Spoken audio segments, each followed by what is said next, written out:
and the handshake. Do you know where the handshake came from? The handshake, the original gesture, it was to show somebody, I come in peace, I have no weapons, okay?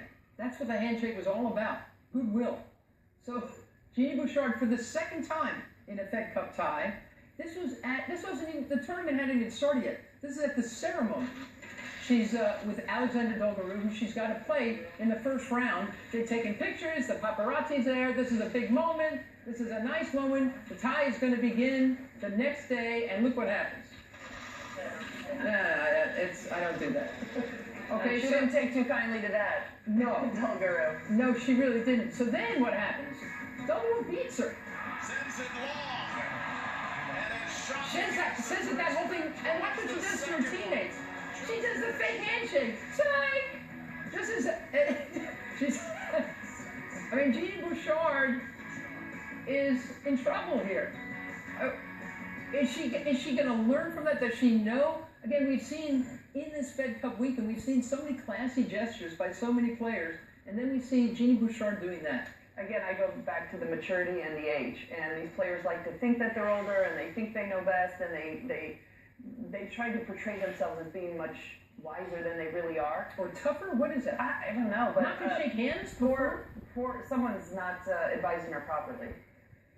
You know, this is a young player who's growing up in the spotlight. You know, she's going to make some mistakes, but these are not the kind of mistakes you want to be making. It reflects poorly on you, and the decision she's making, I think she's going to have to work at this a little bit. So I think it also makes everyone sort of in her team questionable as well. Like, okay, what kind of whispers is she hearing in her ear? Well, that's fine. That behavior is okay. I just think that maybe she needs to hear different things. Well, we heard from both Dulgheru and Bouchard after these shenanigans.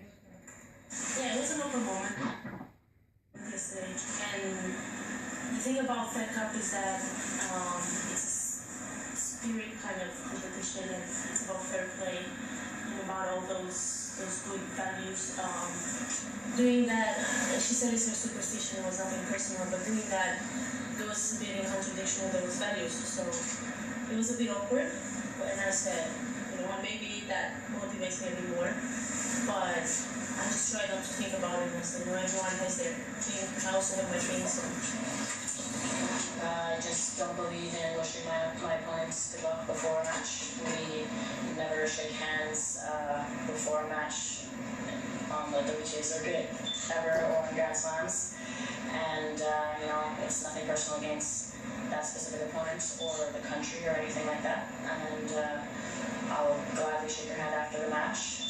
But I just, you know, don't believe in wishing her good luck because, you know, that would be lying, that would be fake. Well, she has a strong belief system, there's no doubt. And it's not the first time we've seen stubborn or very strong-minded, especially individual sport athletes. Part of your strengths are oftentimes part of your weaknesses as well. And I think that's what we're seeing there with Jeannie Bouchard. Yeah, I mean, you know, I have two sons, and they've made a few mistakes, and you have to give young people a long leash, I feel. And, you know, she's going to grow, and she's going to probably look back at this and maybe see it differently. Maybe she's going to stick to her ideals about how these things should be addressed, but we'll have to see. I mean, she's on her journey, and we're going to follow it closely, see how she does. I spent most of my early years trying to benefit from low expectations. We've had some other amazing handshakes in the past, haven't we? How about the one, what was this, last year, Venus? That's this year. Oh, this year, right. Venus didn't think that it was a proper handshake and let her hear it. You okay? What was that about? Yeah.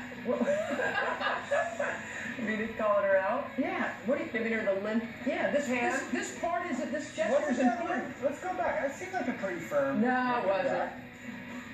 And this was a famous one, right? Thomas Burdick serving to Nico Almagro. Almagro hits him, and Burdick is convinced this was intentional. Well, it was intentional. It's just a matter of if there was another place he could have gone with the shot. Exactly, but that's a totally legit play. Look at this, at the end of it,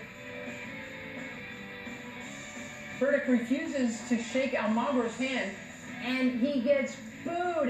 They rain down on him. It was in Australia. Aussies, that stuff means a lot, right? The correct sportsmanship, all that stuff. They booed him. They interviewed him after the match, and every time Burdick went to speak, and he had won the match, they started booing. I mean, again, call me old-fashioned. I know I am. I'm elderly. Mary, you're old-fashioned. I'm old and elderly. You can throw that in. Say that part. But you got to do the right thing. It counts. This stuff counts. Everything counts. It's an emotional game, and he reacted emotionally, and at that moment he felt like this guy is in my head, and I'm not going to give him that, and these are decisions he has to live with. Does he have regrets about it? Maybe.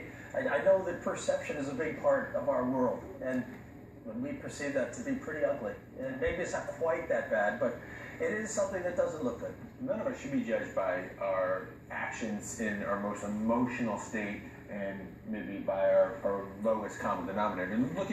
Take Novak Djokovic. Look at the progression of his maturation process. Early on in his career, he was prone to a lot of blow-ups and maybe some questionable decision-making, and now he's a steward of the game. I give you that, but I do judge people by how they react in emotional moments. Well, especially when so much. especially when they're kind and classy. Well, and tennis has always been such a classy sport, and in individual sport, there's sometimes where you have to make decisions for yourself that control the outcome of the match, whether it's line calling in the juniors or if a ball touches you.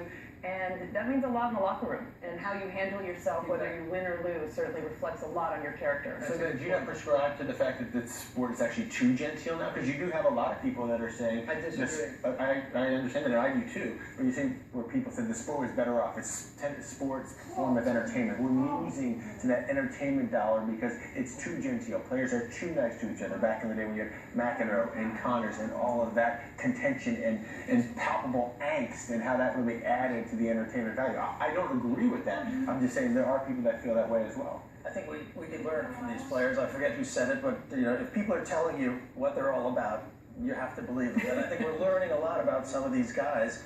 Do they grow and change? Maybe so. But we have to listen when they're telling us these things. And also, when you look at the legacy for the players of this generation, players like Roger Federer and Rafael Nadal on the women's side, Maria Sharapova and other great champions, the way they handle themselves and the way they compete week in and week out. One of the biggest legacies will be the fact that they've shown that you can be a great competitor and also incredibly humane as well. Previous generations, it's really been beaten down that to be a great tennis player, to be an individual sport athlete, you can be incredibly selfish. You don't have to give back because the sport takes so much out of you. Well, Roger Federer really kind of set the bar that that's not true, and it's really led others and really held them accountable to a higher standard. I really believe it will be part of his greatest legacy that he leaves behind. Everything counts. That's what I always tell my Lindsay kids. Davenport was an incredible sportsman, wasn't she? Commercial. Let's get to commercial. Coming up next, a look ahead to the next stop on the road to Roland Garros.